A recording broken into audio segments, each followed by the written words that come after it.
क्या आपने कभी किसी ऐसे इंसान को देखा है जो कोई भी काम शुरू करने से पहले 100 बार सोचता है, जो इतना सोचता है कि अंत में कुछ भी नहीं कर पाता? आज की कहानी ऐसे ही एक व्यक्ति की है जिसका नाम था चिंतामणी। एक शांत गांव था जहां लोग सुबह खेतों में जाते, दोपहर में आराम करते और शाम को ताजी हवा में जीवन की कहानी सुनाते। इसी गांव में रहता था चिंतामणी, एक युवा, होशियार, गहरे विचारों वाला। लेकिन वो कोई भी काम करने से पहले घंटों सोचता था। इतना सोचता था कि उसके पास समय ही नहीं बचता था उसे करने के लिए। उसका मन हमेशा सवालों से भरा रहता।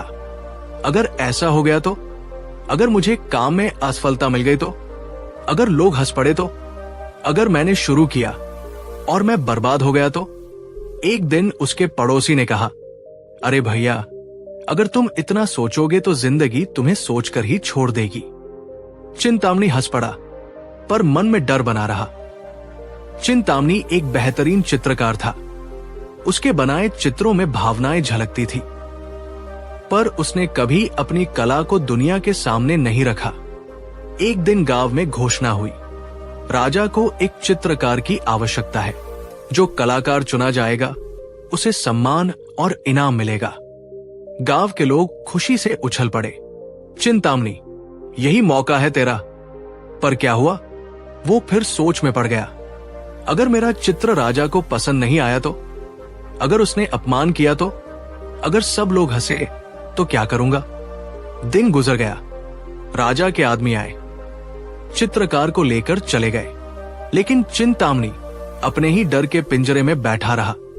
शाम को एक वृद्ध उसके पास आया।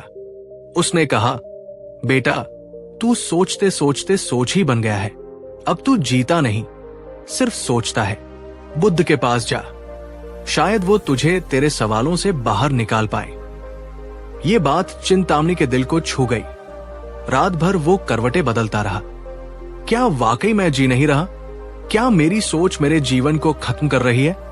सुबह सूरज की पहली किरण के साथ वो उठ खड़ा हुआ, थैला उठाया और चल पड़ा बुद्ध की ओर। रास्ते में एक पुराना लकड़ी का पुल आया। नीचे नदी बह रही थी, तेज धार उफनती हुई। पुल थोड़ा डगमग था। चिंतामणी वही खड़ा हो गया। फिर वही अगर शुरू। अगर मैं गिर गया तो? अगर पुल टूटा तो? अगर कोई देख रहा हो और मेरा डर देखे तो? वो वही बैठ गया, पसीने पसीने। तभी एक वृद्ध साधु आया, बिना सोचे पुल पार कर गया। फिर एक बच्चा आया, उसने दौड़ते हुए पुल पार कर लिया।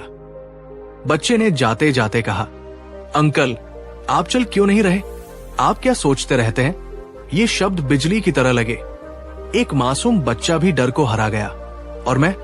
चिंतामणी ने गहरी सांस ली। उसने सोचा, अब बहुत हुआ। अगर मैं ऐसे ही सोचता रहा तो बुद्ध तक कभी पहुंच ही नहीं पाऊंगा। और पहली बार बिना अगर सोचे उसने कदम बढ़ाया। हर कदम कांपता था, पुल हिलता था, दिल धड़कता था, लेकिन वो गिरा नहीं, वो पार कर गया। अब उसका आत्मविश्वास थोड़ा बढ़ा। हर मोड़ पर डर अब भी था, लेकिन उसने खुद से कहना शुरू किया, सोचेंगे बाद में, पहले चलो। रास्ते में उसे एक आदमी मिला जिसने कहा, बुद्ध सबका जीवन बदल देते हैं, पर वे कोई जादू नहीं करते। बदलाव खुद के भीतर से आता है। चिंतामणी मुस्कुराया। उसने सोचा, शायद यही समय है जब मैं खुद को समझूं, खुद को जीऊं। जब वो बुद्ध के आश्रम के पास पहुंचा तो सूर्य ढल रहा था। सफेद वस्त्र, शांत चेहरा और आंखों में समंदर सी गहराई। बुद्ध ध्यान में थे। चिंतामणी दूर खड़ा था। अब भी मन में हलचल थी। अगर बुद्ध ने मुझे नकार दिया तो? अगर मैं बदल नहीं पाया तो? लेकिन इस बार वो रुका नहीं। वो धीरे धीरे उनके पास गया और वहीं बैठ गया। बुद्ध ने अपनी आंखें खोली और बस मुस्कुरा दिए।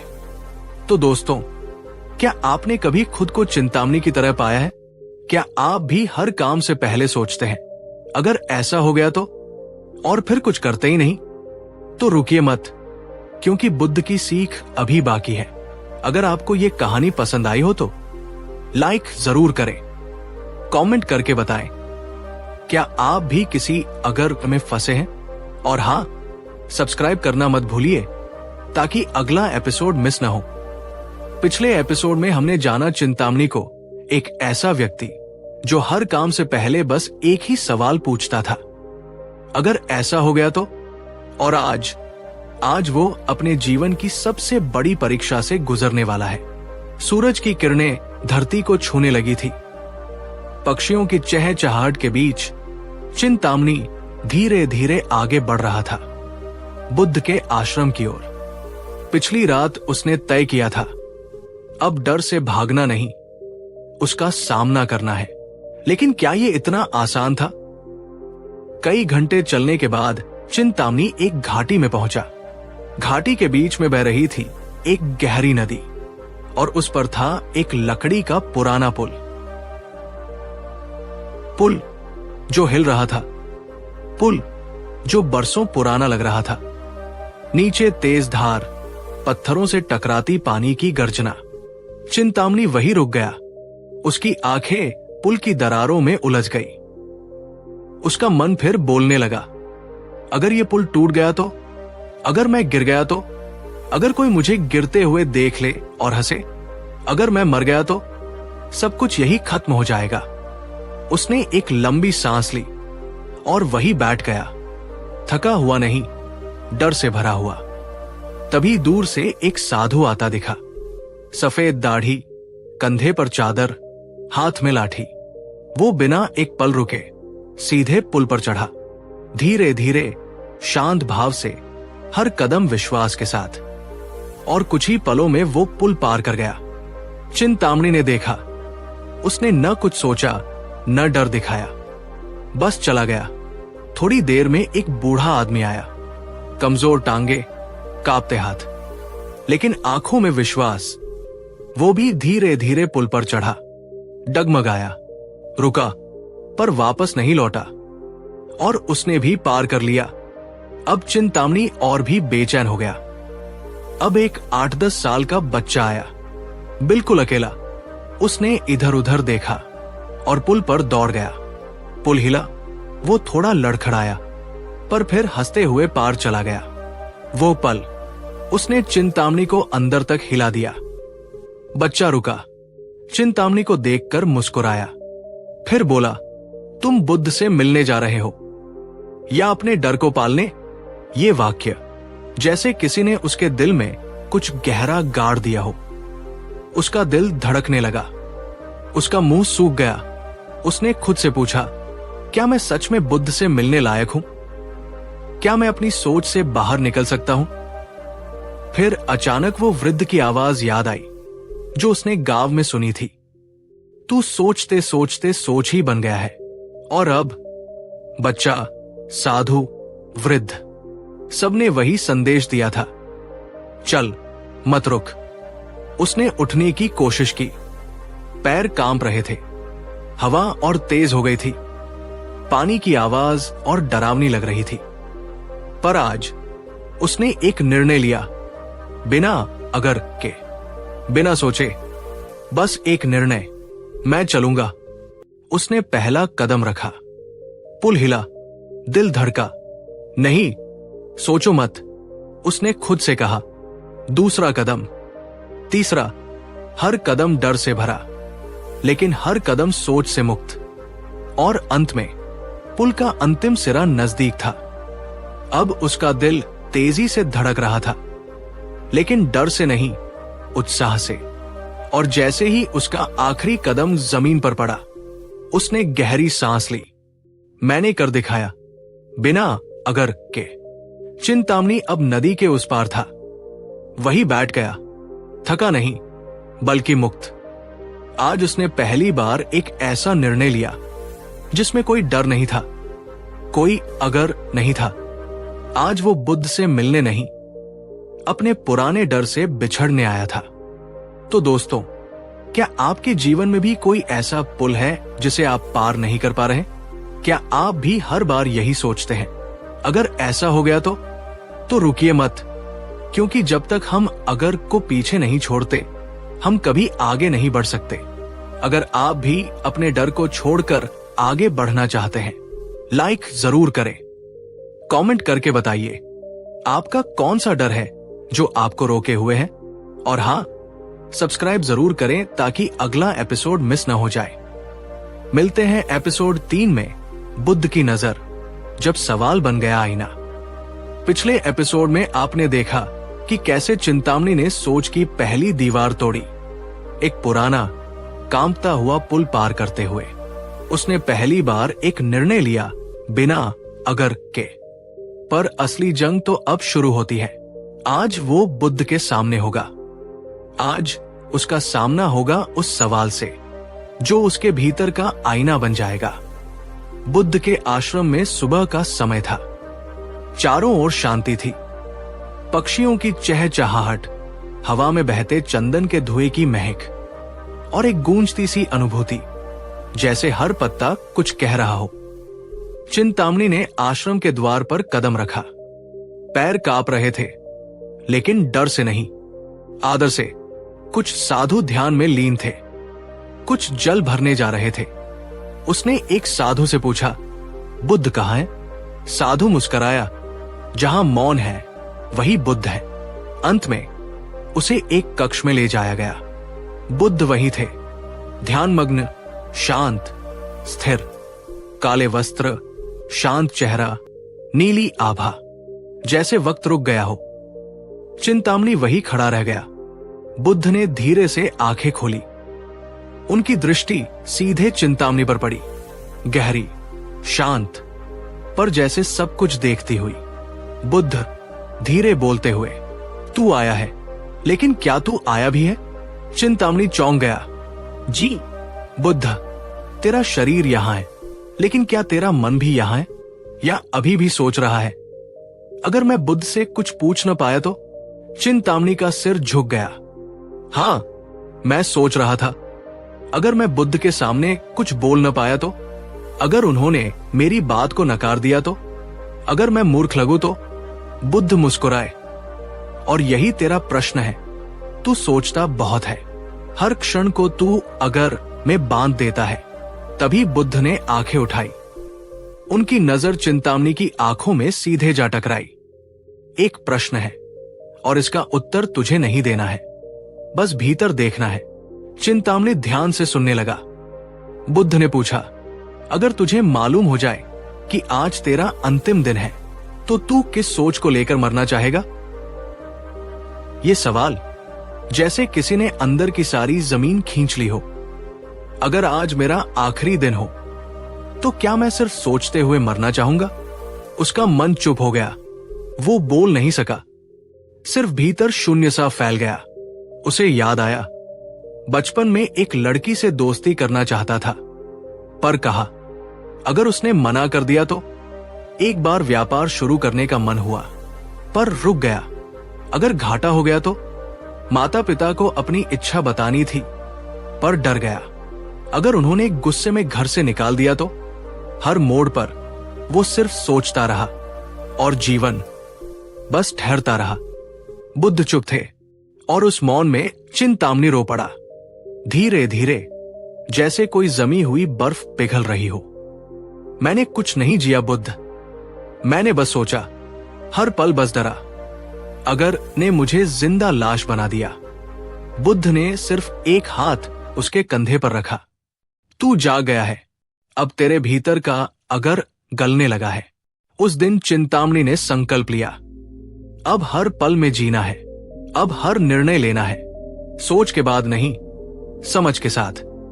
बुद्ध ने उसे विदा करते हुए सिर्फ कहा, हर बार जब अगर आए तो पूछना, क्या ये मेरा भय बोल रहा है या मेरा अनुभव?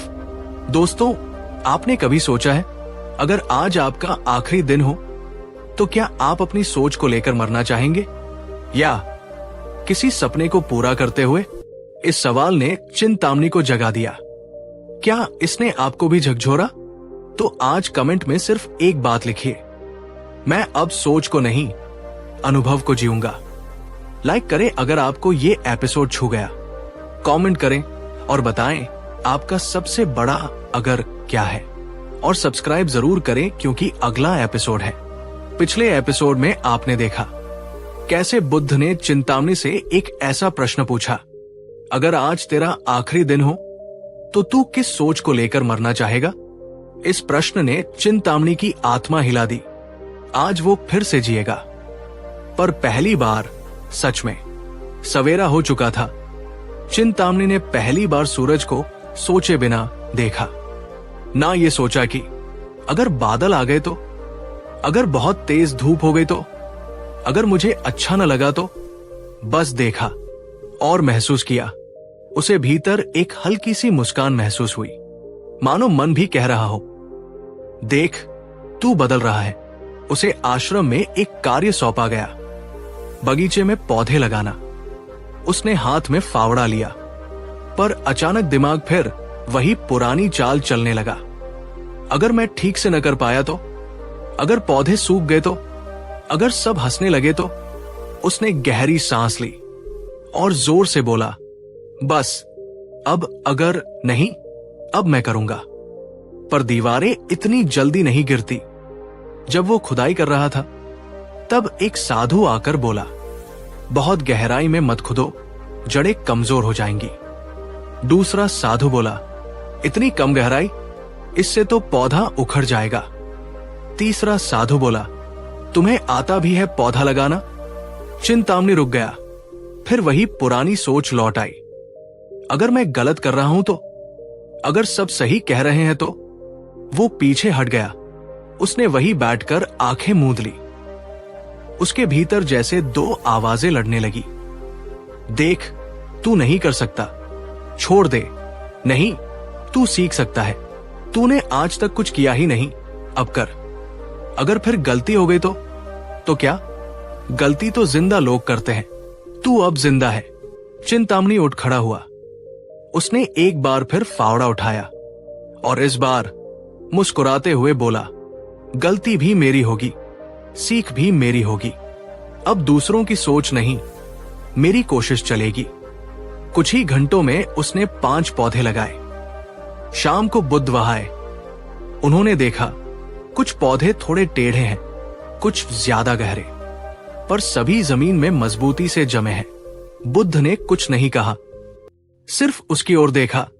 वही नजर, वही गहराई, पर इस बार एक नई चमक के साथ। बुद्ध, अब तू जीने लगा है। पहले तू सोचता था, अब तू करता है। यही तीसरी दीवार थी, दूसरों की सोच का डर। अब तूने उसे तोड़ दिया। रात को बुद्ध ने एक कथा सुनाई सबको। एक व्यक्ति था जो नदी पार करना चाहता था। वो नाव बनाता रहा सालों साल। हर बार नई तकनीक, नया डिजाइन। सोचता रहा, अगर डूब गया तो। एक दिन वो बूढ़ा हो गया और बिना नदी पार किए ही मर गया। और एक बच्चा था जो लकड़ी के तख्ते से नदी में उतर गया, गिरा, डूबा, पर तैरना सीख गया। वो पार भी गया और जीवित भी रहा। जीवन वो नहीं जो सोचने में बीते, जीवन वो है जिसे जीने का साहस हो। चिंतामणि को पहली बार लगा, मैं हर बार किसी और की सोच से डरता रहा। अब मुझे अपने अनुभव से जीना है। अब कोई और उसे नहीं रोक सकता था। ना डर, ना राय, ना अगर। दोस्तों, क्या आपने भी अपने जीवन में कभी किसी और की सोच से डरकर कुछ छोड़ा है? तो कमेंट में लिखिए, अब मैं अपने अनुभव से जीऊंगा। बताइए, कौन सी अगर की दीवार आपको सबसे ज्यादा रोकती है? नीचे कमेंट करें। लाइक करें अगर आप भी अब सोच की दीवारें तोड़ना चाहते हैं। सब्सक्राइब करें क्योंकि अगला एपिसोड है। पिछले एपिसोड में आपने देखा कैसे चिंतामणि ने दूसरों की सोच की दीवार तोड़ी और पहली बार खुद के निर्णय से जीने की शुरुआत की। पर असली परिवर्तन तब होता है जब इंसान एक निर्णय लेता है जो उसकी पूरी जिंदगी को नई दिशा दे देता है। आज वही दिन है। सुबह का समय था। बुद्ध के आश्रम में हर कोई ध्यान में बैठा था। चिंतामणि भी बैठा था। पर इस बार उसकी आंखें बंद नहीं थी। वो अपने भीतर झांक रहा था, पर पहली बार बिना किसी डर के। उसके मन में अब अगर नहीं था, बल्कि एक नया प्रश्न उठ रहा था। अब मैं क्या देना चाहता हूं इस जीवन को? उस दिन बुद्ध ने सभी शिष्यों को बुलाया। बुद्ध बोले, आज हम एक परीक्षा करेंगे, पर यह परीक्षा किताबों या ध्यान की नहीं, बल्कि निर्णय की है। हर शिष्य चौंक गया। सब सोचने लगे, कैसी परीक्षा होगी? क्या हम पास होंगे? अगर हम असफल हुए तो? पर चिंतामणि बस मुस्कुराया। उसने मन में कहा, अब जो होगा देखा जाएगा। बुद्ध ने 3 रास्तों की ओर इशारा किया। 1, पहला रास्ता आसान और सुरक्षित, आश्रम में रहकर सेवा करना। 2, दूसरा रास्ता जंगल की कठिन तपस्या, अकेले रहकर आत्मबोध पाना। 3, तीसरा रास्ता दुनिया में लौट जाना, लोगों को ज्ञान बांटना, जीवन जीकर सिखाना।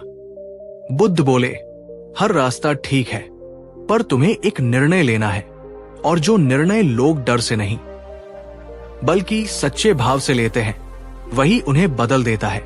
हर शिष्य अपने अपने निर्णय में उलझा था, पर चिंतामणि शांत था। उसने न कोई राय मांगी, न ही किसी को देखा। वो बस अपने भीतर गया। उसे याद आया कैसे वो हर काम से पहले सोचता था, अगर ऐसा हो गया तो? और अब वो केवल मैं क्यों करूं पूछ रहा था। घड़ी की सुइयां जैसे थम गई थी। हर कोई बुद्ध की ओर देख रहा था। सबसे पहले चिंतामणि उठकर बुद्ध के पास पहुंचा। उसने हाथ जोड़कर कहा, भगवन, मैं तीसरा रास्ता चुनता हूं। मैं इस ज्ञान को लेकर वापस दुनिया में जाना चाहता हूं। मैं उन लोगों तक पहुंचना चाहता हूं जो आज भी अगर ऐसा हो गया तो में अटके हैं। बुद्ध की आंखों में चमक आ गई। उन्होंने मुस्कुराकर कहा, तू अब चिंतामणि नहीं रहा, अब तू जीवन मणि है जो जीवन की रोशनी देगा। अब वो वापस उसी गांव में लौटता है जहां से भागा था। लोग कहते हैं, क्या ये वही आदमी है जो हर चीज से डरता था? पर अब उसका चेहरा शांत है, आंखें स्थिर है, और उसकी बातें लोगों को झकझोर देती है। वो हर दिन एक ही बात कहता है, जीवन में कोई चीज इतनी खतरनाक नहीं होती जितना उसे सोचकर बना लिया जाता है। अगर ऐसा हो गया तो छोड़ दो और देखो कि अब क्या कर सकते हैं। दोस्तों, आपका जीवन किस अगर के पीछे छिपा हुआ है? क्या आप भी हर निर्णय से पहले सोचते हैं, अगर ऐसा हो गया तो कमेंट में लिखिए, अब मैं सोच नहीं जीवन को चुनूंगा। नीचे कमेंट करें कि आपको इस कहानी का कौन सा हिस्सा सबसे ज्यादा छू गया। अगर इस कहानी ने आपको सोचने पर मजबूर किया हो तो लाइक जरूर करें, और ऐसी ही जीवन बदल देने वाली कहानियां पाने के लिए सब्सक्राइब करें।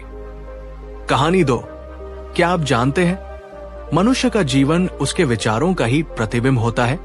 अगर आप लगातार ये सोचते रहें कि मैं असफल हूं, मुझे कुछ नहीं आता, मैं कभी कुछ नहीं कर पाऊंगा, तो धीरे धीरे यही विचार आपके जीवन की सच्चाई बन जाते हैं।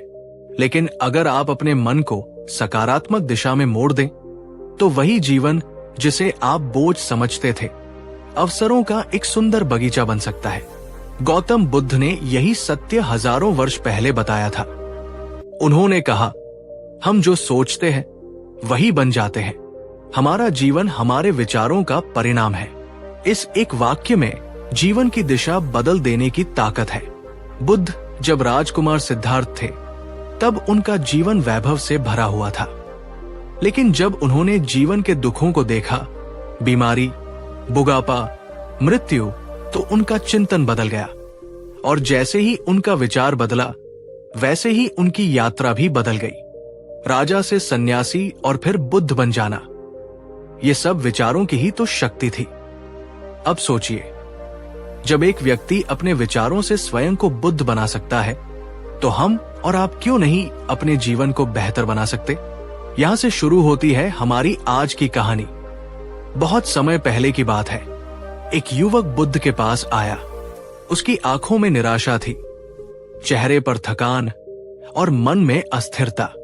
वो बोला, भगवान, मैं बहुत प्रयास करता हूं, मेहनत भी करता हूं, पर जीवन में कुछ भी अच्छा नहीं हो रहा। मैं बहुत अशांत और दुखी हूं। कृपा कर मुझे कोई उपाय बताइए। बुद्ध ने मुस्कुराकर उसे देखा और बोले, तुम्हारा दुख तुम्हारे विचारों का परिणाम है। तुम सोचते हो कि तुम दुखी हो, असफल हो, इसलिए वैसे ही बनते जा रहे हो। अगर तुम सोचो कि तुम शांत हो, समर्थ हो, तो यही सोच तुम्हारा भविष्य गढ़ेगी। युवक चौंका, क्या सोचने से कुछ बदलता है?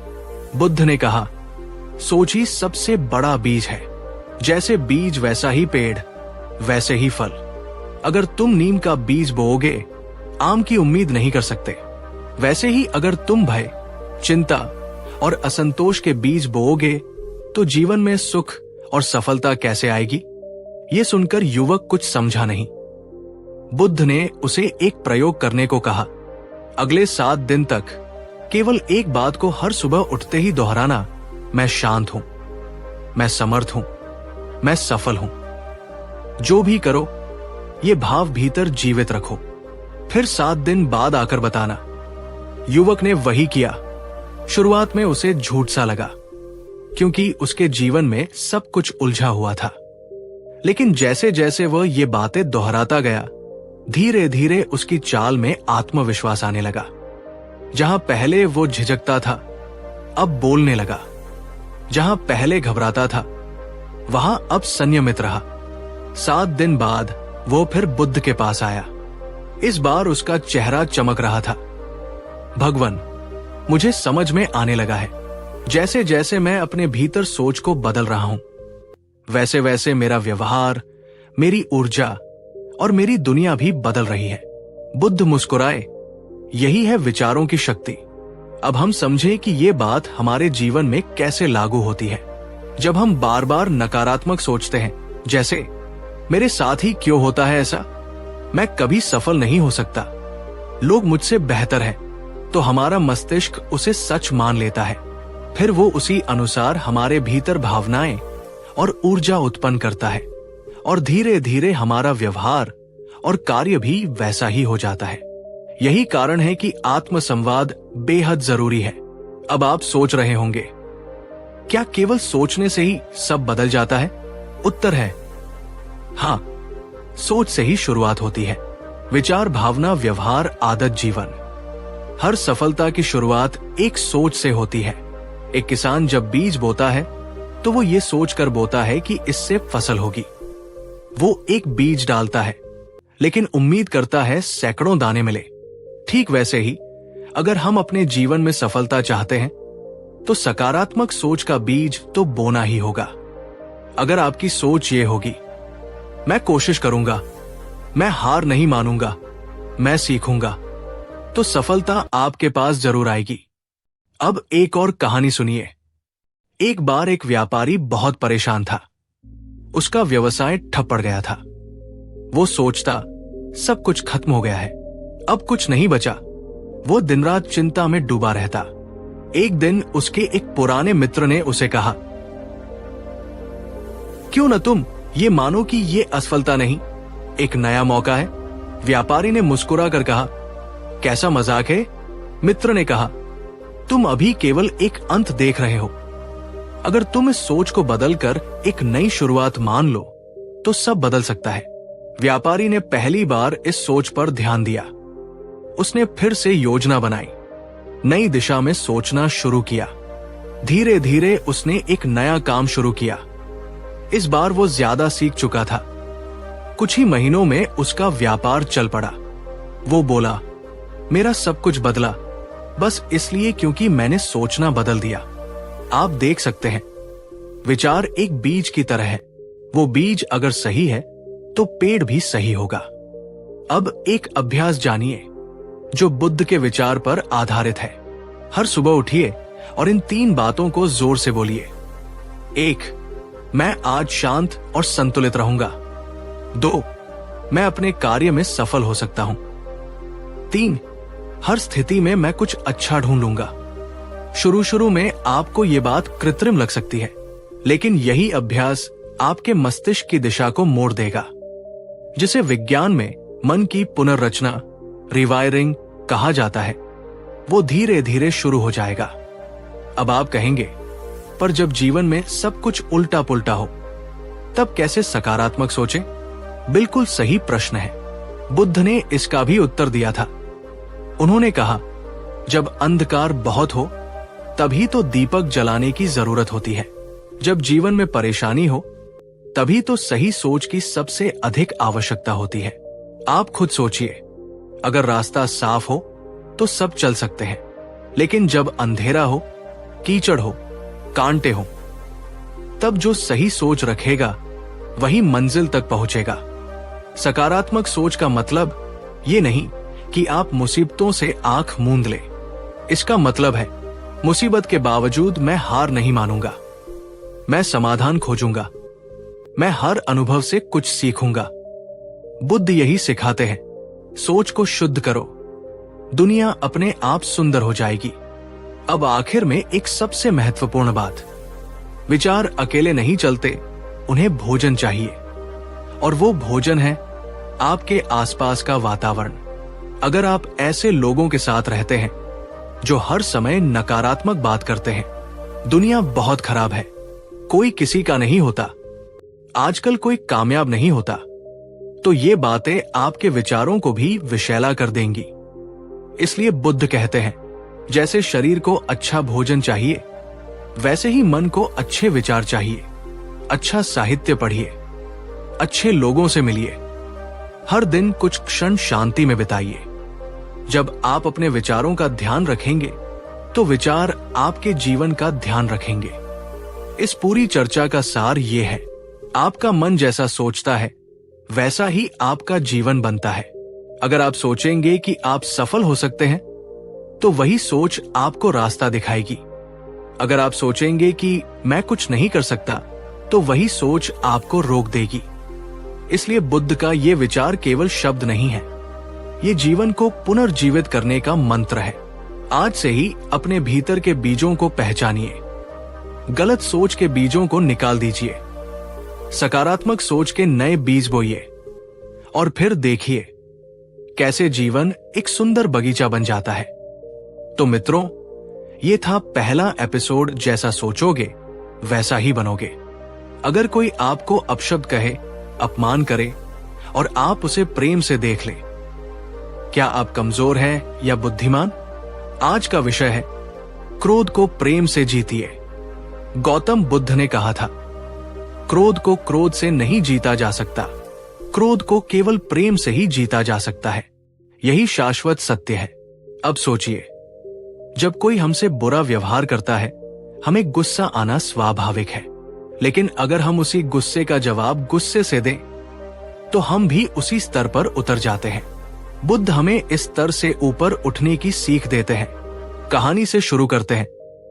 बहुत समय पहले की बात है। गौतम बुद्ध एक गांव में अपने शिष्यों के साथ प्रवचन दे रहे थे। सैकड़ों लोग एकत्र थे, शांति, ध्यान और उपदेश सुनने। तभी एक व्यक्ति वहां आया और सीधे बुद्ध के सामने खड़ा हो गया। वो चिल्लाने लगा, तुम धोखेबाज हो, पाखंडी हो, तुम लोगों को बहका रहे हो। सब लोग चुप, शिष्य स्तब्ध। ऐसी निंदा बुद्ध के सामने कोई कैसे कर सकता है? लेकिन बुद्ध की मुद्रा शांत थी। उन्होंने उस व्यक्ति की ओर देखा और बोले, भाई, यदि कोई तुम्हें उपहार दे और तुम उसे स्वीकार न करो तो वो उपहार किसका रहेगा? व्यक्ति चौंका, जो देने वाला था उसी का रहेगा। बुद्ध मुस्कुराए, तो मैंने तुम्हारा क्रोध स्वीकार नहीं किया, अब ये क्रोध तुम्हारा ही रहेगा। भीड़ में सन्नाटा छा गया। व्यक्ति के चेहरे पर ग्लानि उतर आई। वो बुद्ध के चरणों में गिर गया। ये था प्रेम की जीत। ये थी बुद्ध की शिक्षा, क्रोध को प्रेम से कैसे हराया जाता है। अब बात करते हैं जीवन की। हम सभी कभी न कभी क्रोधित होते हैं। ऑफिस में, घर में, सड़कों पर, सोशल मीडिया पर। कहीं कोई बात हमारे स्वाभिमान को चोट करती है, कहीं किसी की अवहेलना हमें बर्दाश्त नहीं होती। प्रश्न ये है, क्या क्रोध करके हम समाधान तक पहुंचते हैं या उलझने और बढ़ जाती है? ज्यादातर मामलों में क्रोध रिश्तों में दरार डाल देता है, काम बिगाड़ देता है और सबसे बड़ी बात, मन की शांति को लूट लेता है। बुद्ध यही बताते हैं, क्रोध आग है जो पहले आपको जलाता है, फिर दूसरों को। अब हम एक और प्रसंग देखते हैं। एक दिन बुद्ध से एक राजा ने पूछा, भगवान, जब कोई मेरे राज्य में अपराध करता है तो क्या मुझे दंड नहीं देना चाहिए? बुद्ध बोले, दंड और न्याय में अंतर है।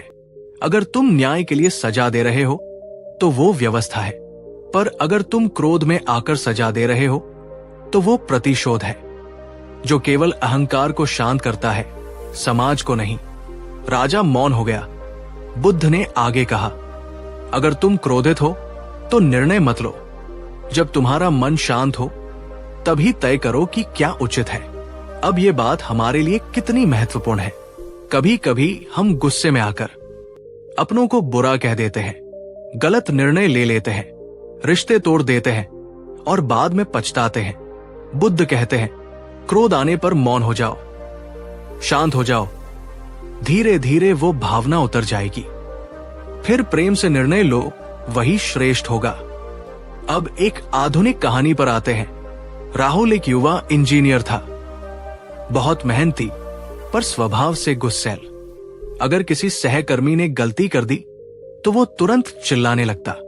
अगर ट्रैफिक में कोई उसकी गाड़ी के सामने आ गया तो वो भद्दी गालियां देता। धीरे धीरे उसके दोस्त कटने लगे। ऑफिस में उसे रूड बॉस कहा जाने लगा।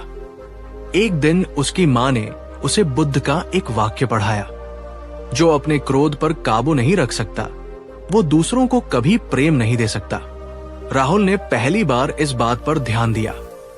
वो सोचने लगा, क्या मैं ऐसा ही इंसान बनना चाहता हूं? उसने एक अभ्यास शुरू किया। जब भी उसे गुस्सा आता वो 10 गहरी सांसें लेता, 5 मिनट तक मौन रहता। शुरू में मुश्किल था, पर कुछ ही हफ्तों में उसमें बदलाव आने लगा। लोग कहने लगे, अब राहुल बदल गया है, बात को समझता है, बुरा नहीं बोलता। राहुल ने खुद महसूस किया कि वो ज्यादा खुश रहने लगा है। कम क्रोधित होने से ऊर्जा बचने लगी, ध्यान केंद्रित रहने लगा। ये परिवर्तन उसकी सोच से नहीं, उसके अभ्यास से आया। बुद्ध की शिक्षा यही है, केवल विचार नहीं, अभ्यास जरूरी है। अब जानते हैं क्रोध क्यों आता है। बुद्ध ने कहा, क्रोध तब आता है जब हमारी इच्छा पूरी नहीं होती या जब हम चीजों को अपने अनुसार चलाना चाहते हैं। मतलब, क्रोध का मूल अहंकार और अपेक्षा में है। अगर आप सोचें कि लोग मेरी बात माने, दूसरे हमेशा मेरी तरह सोचे, सब कुछ मेरे अनुसार चले, तो जाहिर है जब ऐसा नहीं होगा तो क्रोध आएगा। लेकिन अगर आप ये सोच लें, दूसरे की भी दृष्टि हो सकती है, हर परिस्थिति मेरे अनुसार नहीं होगी, मैं केवल खुद को नियंत्रित कर सकता हूं, तो क्रोध बहुत कम हो जाएगा। बुद्ध की भाषा में इसे विवेकपूर्ण स्वीकृति कहते हैं।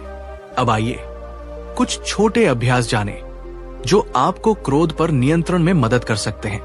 1. क्रोध की चेतावनी को पहचाने। जैसे ही आपके मन में गर्मी आने लगे, सांस तेज होने लगे, आवाज ऊंची होने लगे, समझ जाए क्रोध आ रहा है। यह पहला स्टेप है जागरूकता। 2. Pause and breathe. रुको और सांस लो। 5 गहरी सांसें लो। क्रोध की तीव्रता 70% कम हो जाएगी। 3. स्थिति से दूर हो जाओ। थोड़ी देर कमरे से बाहर चले जाओ। मोबाइल का जवाब बाद में दो, इससे निर्णय गुस्से में नहीं होगा। 4. अपने आप से कहो, मुझे शांत रहना है, मैं प्रेम से जवाब दूंगा। 5. बुद्ध का स्मरण करो। बुद्ध का चेहरा याद करो, वो शांति जो उनकी आंखों में थी। ये स्मरण आपको गहराई में ठंडक देगा। अब अंतिम बात, प्रेम कोई भावनात्मक कमजोरी नहीं है, ये सबसे बड़ी ताकत है। जो गुस्से को गुस्से से हराता है वो लड़ाई जीतता है पर दिल हारता है। जो प्रेम से जवाब देता है वो दिल भी जीतता है और समाज को भी बदल देता है। बुद्ध ने सदा यही कहा, जब कोई तुमसे नफरत करे तुम प्रेम करना मत छोड़ो, क्योंकि अगर तुम भी नफरत करोगे तो तुम्हारे और उस व्यक्ति में फर्क क्या रहेगा। तो आज के एपिसोड से हमने क्या सीखा? 1. क्रोध स्वाभाविक है पर उससे चलना विकल्प है। 2. क्रोध में लिया गया निर्णय अक्सर पछतावे का कारण बनता है। 3. प्रेम ही क्रोध का सच्चा प्रतिकार है। 4. अभ्यास से हम अपने क्रोध पर नियंत्रण पा सकते हैं। 5. बुद्ध का रास्ता हमें भीतर से भी शांत और बाहर से भी प्रेममय बनाता है। अगर आपके पास करोड़ों रुपए हो लेकिन शरीर में जान न हो तो क्या वह दौलत किसी काम की है? आज हम बात करेंगे उस खजाने की जो हमारे पास है लेकिन हम अक्सर उसे नजरअंदाज कर देते हैं। स्वास्थ्य। गौतम बुद्ध ने कहा था, आरोग्य ही सबसे बड़ा उपहार है, संतोष सबसे बड़ा धन है और निष्ठा सबसे बड़ा संबंध है। Health is the greatest gift. Buddha का यह विचार आज के दौर में पहले से कहीं ज्यादा प्रासंगिक हो गया है। आइए शुरुआत करते हैं एक छोटी लेकिन गहरी कहानी से। बहुत समय पहले एक शक्तिशाली राजा हुआ करता था। उसके पास अपार दौलत थी, सोना, चांदी, हीरे जवाहरात। लेकिन एक दिन वो गंभीर रूप से बीमार पड़ गया। राज दरबार में देश के सबसे बड़े वैद्य बुलाए गए। सबने परीक्षण किया और एक ही बात कही, राजा को कोई शारीरिक रोग नहीं है, ये रोग भीतर का है, तनाव, चिंता और असंतुलित जीवन शैली। राजा चौंका, क्या मैं अपनी ही जीवन शैली का शिकार हो गया? राजा ने तब बुद्ध को बुलाया। बुद्ध ने सिर्फ इतना कहा, राजन, यदि तुम्हारे पास सारी दुनिया हो लेकिन तुम्हारा शरीर साथ छोड़ दे तो क्या वह दुनिया तुम्हें सुख दे पाएगी? राजा मौन हो गया। वो समझ गया कि उसका असली धन उसकी सेहत थी, जिसे उसने पद, प्रतिष्ठा और आराम के पीछे छोड़ दिया था। उस दिन से राजा ने अपने दिन की शुरुआत योग, ध्यान और पौष्टिक भोजन से शुरू की। राज्य में स्वास्थ्य शिविर लगाए गए। लोग कहते हैं उस राजा की उम्र 90 वर्ष से भी अधिक हुई, सिर्फ इसलिए क्योंकि उसने समय रहते बुद्ध की बात मान ली थी। अब जरा अपने जीवन की ओर नजर डालें। हम में से कितने लोग हैं जो सुबह उठते ही मोबाइल पर सोशल मीडिया स्क्रॉल करने लगते हैं, नाश्ते में बिस्कुट या चाय से काम चला लेते हैं, घंटों कुर्सी पर बैठकर कंप्यूटर पर काम करते हैं लेकिन शरीर को हिला तक नहीं पाते और फिर शाम को थके हुए दिमाग और भारी शरीर के साथ घर लौटते हैं। ये सब धीरे धीरे हमारी जीवन ऊर्जा को खा रहा है। बुद्ध ने स्वास्थ्य को सबसे बड़ा धन कहा क्योंकि बाकी सारे खजाने इस धन के बिना व्यर्थ हैं। तो अब सवाल उठता है, अच्छा स्वास्थ्य क्या है? बुद्ध कहते हैं, स्वास्थ्य केवल शरीर का नहीं, मन और आत्मा का संतुलन है। एक व्यक्ति तब स्वस्थ है जब उसका शरीर हल्का और ऊर्जावान हो, उसका मन शांत और संतुलित हो और उसकी आत्मा प्रसन्न और जागरूक हो। अब समझते हैं बुद्ध की जीवन शैली से 5 सूत्र जो आपको स्वस्थ, शांत और सजग बना सकते हैं। 1. सुबह का नियम दिन की दिशा तय करता है।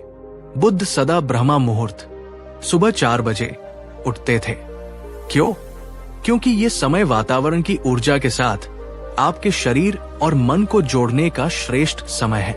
आज की जीवन शैली में भले 4 बजे न हो सके, पर सुबह 6 बजे तक जागना और 30 मिनट ध्यान या प्राणायाम करना, यह आपके शरीर को संजीवनी देता है। सुबह का मंत्र, आज मैं अपने शरीर और मन का सम्मान करूंगा। 2. भोजन बुद्ध की तरह ध्यानपूर्वक और सीमित मात्रा में। बुद्ध भोजन को सिर्फ पेट भरने के लिए नहीं, एक साधना की तरह लेते थे। वे भोजन करते समय मौन रहते, ध्यान लगाते, हर कौर को अनुभव करते। हम क्या करते हैं? मोबाइल देखते हुए खाना, टीवी के सामने बैठकर चिप्स खाते हुए शो बिंज करना, या फिर 2 मिनट में फास्ट फूड से पेट भर लेना। यही कारण है पाचन बिगड़ता है, शरीर थकता है, मन चिड़चिड़ा हो जाता है। बुद्ध का सिद्धांत था, भोजन करो लेकिन उतना ही जितना जरूरी हो। ओवर ईटिंग से शरीर में आलस्य और रोग पैदा होते हैं। भोजन का मंत्र, मैं जो खा रहा हूं वही मेरा भविष्य बनेगा। 3. ध्यान, मानसिक विष को निकालने का उपाय। बुद्ध ने संसार को जो सबसे बड़ा उपहार दिया वो था विपश्यना ध्यान। ये ध्यान विधि मानसिक अशुद्धियों को धीरे धीरे बाहर निकालती है। मन का तनाव, चिंता, जलन, डर, गुस्सा, ये सब अंदर जमा जहर है। अगर हम इन्हें बाहर नहीं निकालेंगे तो ये बीमारी बनकर शरीर को खोखला कर देंगे। हर दिन 15 मिनट की सांसों पर ध्यान आपको मानसिक और भावनात्मक रूप से स्वस्थ बना सकता है। ध्यान का मंत्र, मैं इस क्षण में हूं, यही मेरी शांति है। 4. शरीर को हिलाओ, जड़ता से मुक्ति। बुद्ध के समय में लोग चलते थे, श्रम करते थे, उनका जीवन सक्रिय था। आज हम घंटों तक एक ही मुद्रा में बैठे रहते हैं। ये निष्क्रियता लाइफस्टाइल डिजीजेस को न्योता देती है, जैसे मोटापा, डायबिटीज, हृदय रोग। आपको रोज कुछ न कुछ शारीरिक व्यायाम करना चाहिए। तेज चलना, योग करना, रस्सी कूदना, नृत्य करना, कुछ भी जो शरीर को गति दे। व्यायाम का मंत्र, हर दिन थोड़ी मेहनत लाती है लंबी उम्र और ऊर्जा। 5. नींद, शरीर की मरम्मत की शक्ति। बुद्ध रात्रि में समय पर सोने के पक्षधर थे। उन्होंने कहा, शरीर को आराम दो पर आलसी मत बनो।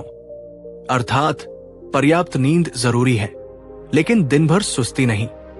आज हम देर रात तक मोबाइल पर स्क्रॉल करते रहते हैं और सुबह देर से उठते हैं, फिर दिन भर थकावट बनी रहती है।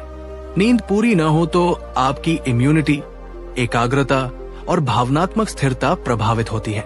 नींद का मंत्र, अच्छी नींद, अच्छा जीवन, ये शरीर की सबसे बड़ी दवा है। अब बात करते हैं बुद्ध के अनुयायियों की, जो ध्यान, संयमित भोजन, सीमित वाणी और साधारण जीवन शैली अपनाते हैं।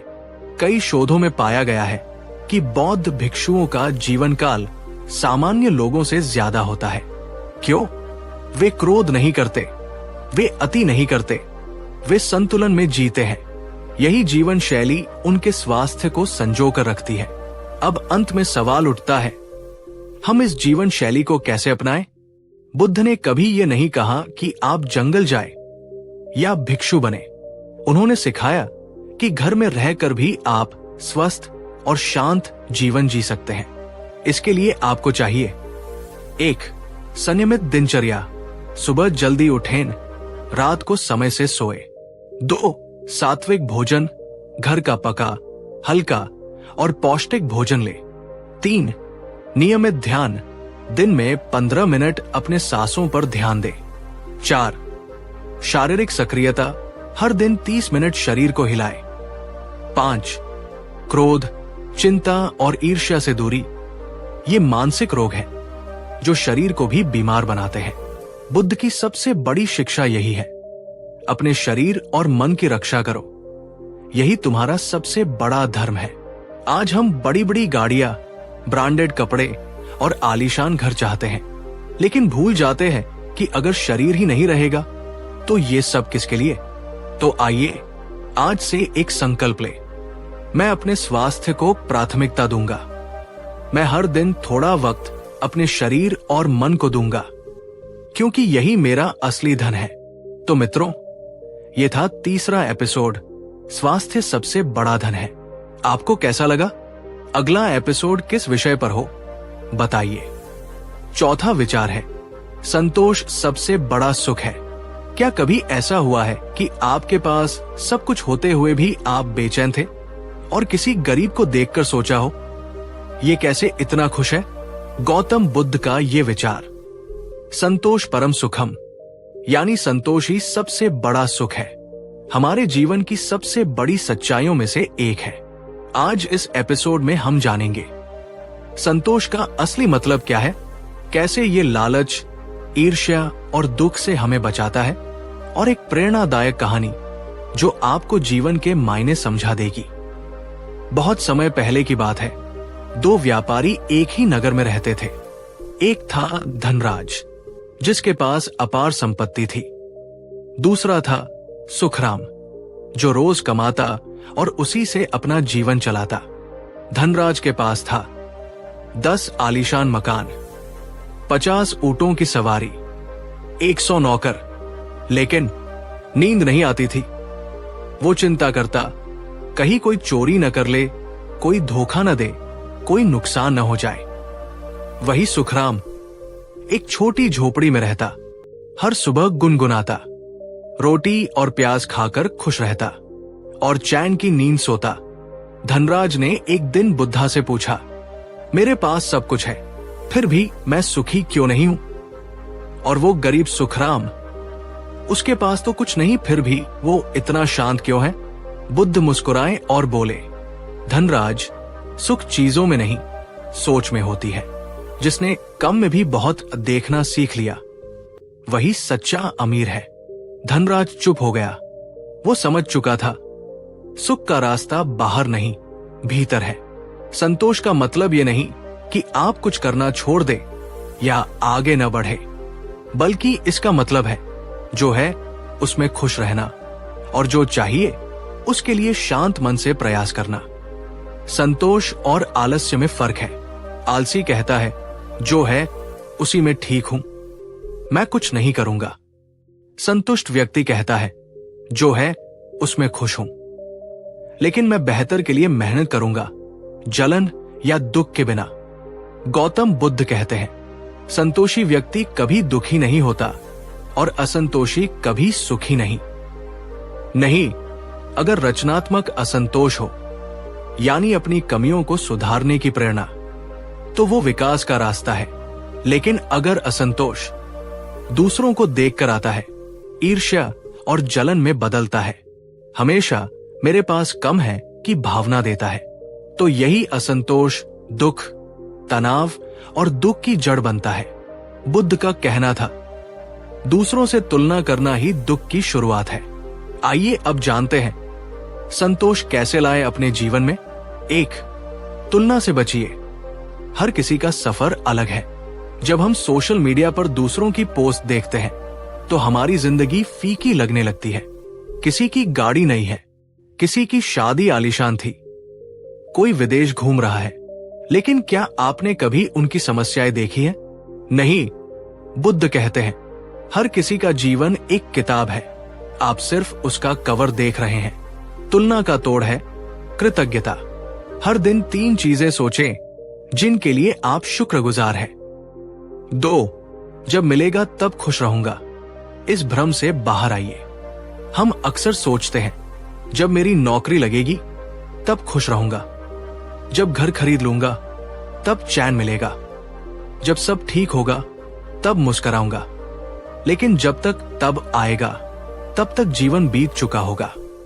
बुद्ध कहते हैं, जो अभी है वही सब कुछ है। अगर आप आज खुश नहीं हैं, तो कल भी नहीं होंगे।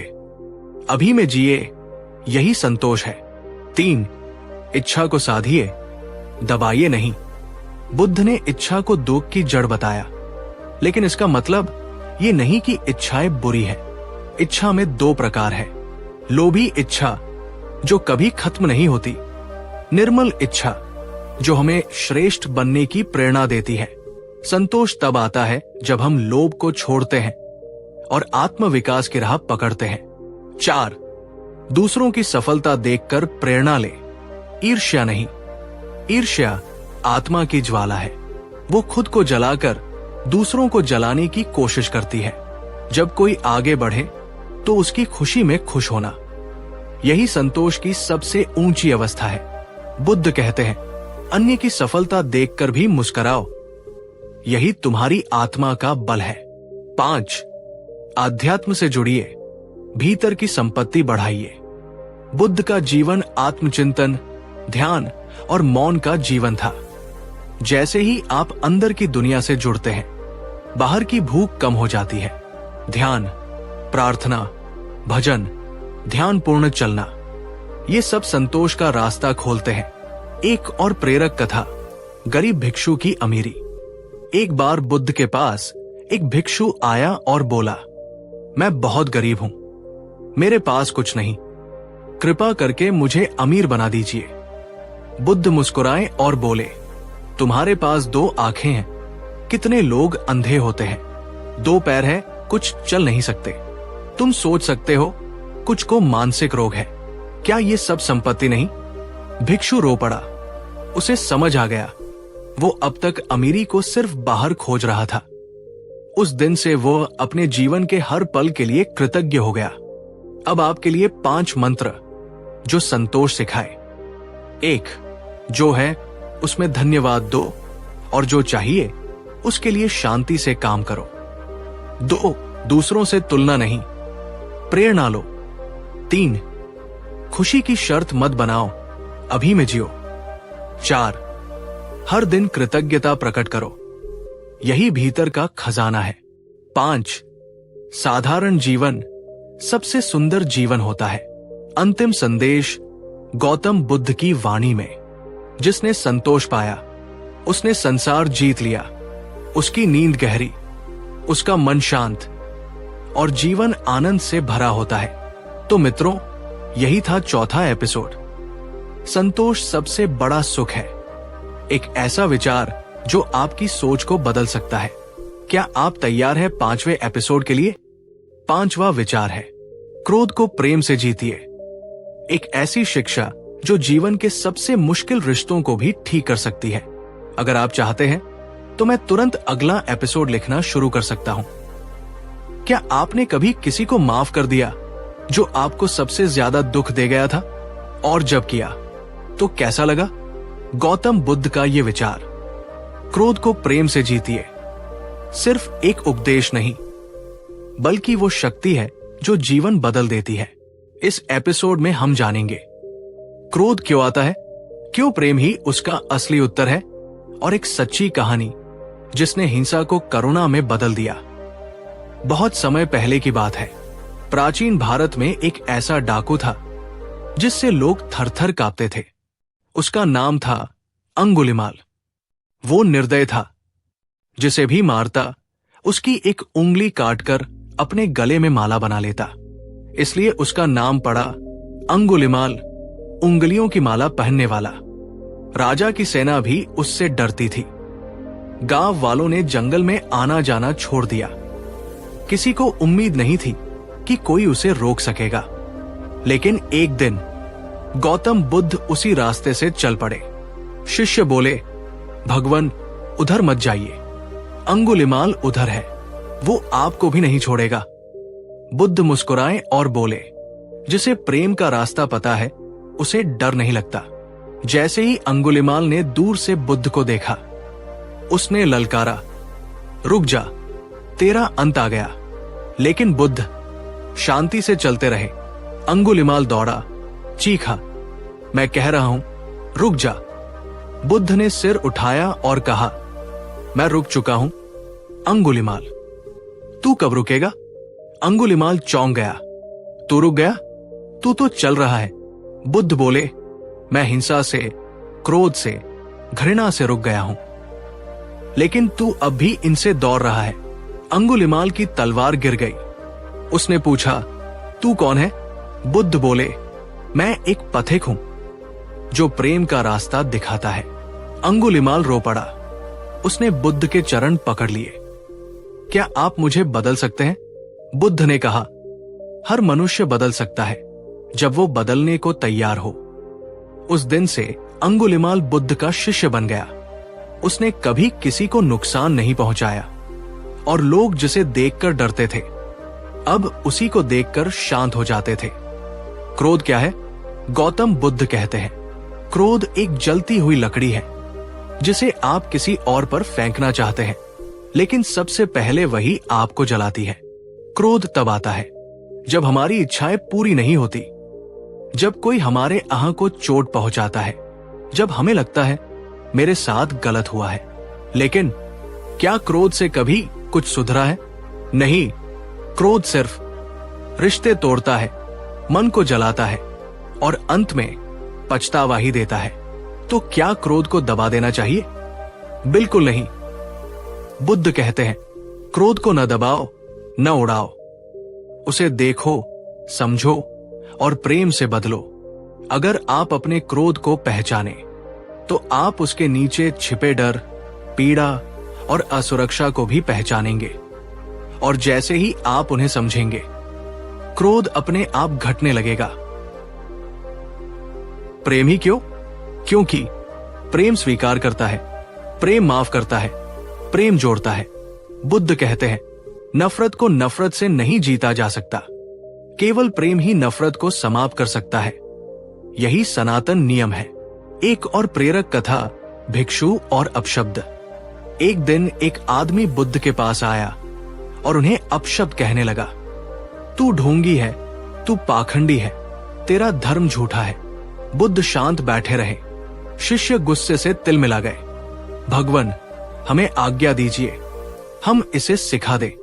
बुद्ध मुस्कुराए और बोले, अगर कोई तुम्हें उपहार देता है और तुम उसे स्वीकार नहीं करते, तो वो उपहार किसका हुआ? शिष्य बोले, देने वाले का। बुद्ध बोले, मैंने इसके अपशब्द स्वीकार नहीं किए, तो ये इसके ही पास रहेंगे। वो आदमी शर्मिंदा हो गया। वो जान चुका था, क्रोध का जवाब शांति से देने वाला ही सच्चा विजेता है। तो अब जानते हैं क्रोध को प्रेम से जीतने के 5 आसान उपाय। 1. पहले खुद को समझो, क्रोध का कारण भीतर होता है। जब आप गुस्से में हो तो पूछिए, मैं क्यों नाराज हूं? क्या मैं अनसुना हुआ महसूस कर रहा हूं? क्या मेरी अपेक्षा टूटी है? क्या मुझे डर लग रहा है? जब आप कारण समझते हैं तो क्रोध खुद कमजोर हो जाता है। 2. शांति का अभ्यास, ध्यान, मौन, सांस। गौतम बुद्ध हर दिन ध्यान करते थे। वे कहते थे, सांस पर ध्यान दो, वो तुम्हारा पहला साथी है। जब आप क्रोधित हो, गिनती करो 1 से 10। गहरी सांस लो, थोड़ी देर मौन रहो, क्रोध मिनटों में बदल जाएगा। 3. प्रतिक्रिया नहीं, उत्तर दो। जब कोई आपको भड़काए तो तुरंत प्रतिक्रिया मत दो। रुकिए, सोचिए, क्या इसका जवाब देना जरूरी है? बुद्ध कहते हैं, मौन सबसे बड़ा उत्तर होता है, जब आप सही हो और कोई समझने को तैयार ना हो। 4. क्षमा सबसे बड़ा बल। माफ करना कमजोरी नहीं है, ये तो वो ताकत है जो आपको आजाद करती है। किसी ने कहा था, माफ करना मतलब किसी को दोष मुक्त करना नहीं, बल्कि खुद को मुक्त करना है। बुद्ध कहते हैं, माफ करो लेकिन भूलो नहीं, ताकि आप दोबारा पीड़ा न दोहराओ। 5. प्रेम से देखो, हर क्रोधित व्यक्ति भीतर से टूटा होता है। जब कोई आप पर चिल्लाए, गुस्सा करे, तो सोचिए, वो क्यों ऐसा कर रहा है? शायद वो भीतर से दुखी है, असुरक्षित है, डर में है। जैसे एक बच्चा रोता है क्योंकि उसे चोट लगी होती है, वैसे ही एक क्रोधित इंसान भीतर घायल होता है। उसे दंड नहीं, प्रेम चाहिए। एक सच्चा दृष्टिकोण, बुद्ध का संदेश आधुनिक जीवन के लिए। जब आपके बॉस आपको डांटे, उन्हें जवाब देने की जगह शांति रखो। जब जीवन साथी बहस करे, समझने की कोशिश करो। जब बच्चे गुस्सा करें, उन्हें गले लगाओ। बुद्ध का प्रेम सिर्फ शब्दों में नहीं था, वो जीवित करुणा थे। उनके जीवन में आए हजारों लोग बदल गए, सिर्फ उनके शांत दृष्टि से। अंतिम प्रेरणा, आपकी आत्मा का आईना। जब भी आपको गुस्सा आए तो आईने में खुद को देखिए। क्या आप उस रूप में रहना चाहते हैं या उस शांत प्रकाश की तरह बनना चाहते हैं जो अंधेरे में भी सब कुछ रोशन कर देता है? आपका असली स्वरूप प्रेम है। क्रोध तो बस एक अस्थाई बादल है जो गुजर जाएगा। अंत में बुद्ध का वचन, क्रोध करना गर्म कोयला पकड़े रखने जैसा है। आप उसे किसी पर फेंकना चाहते हैं, लेकिन सबसे पहले वही आपकी ही हथेली जला देता है। तो क्यों न उस कोयले को छोड़ दिया जाए और प्रेम की ठंडी बूंद से मन को शांत किया जाए।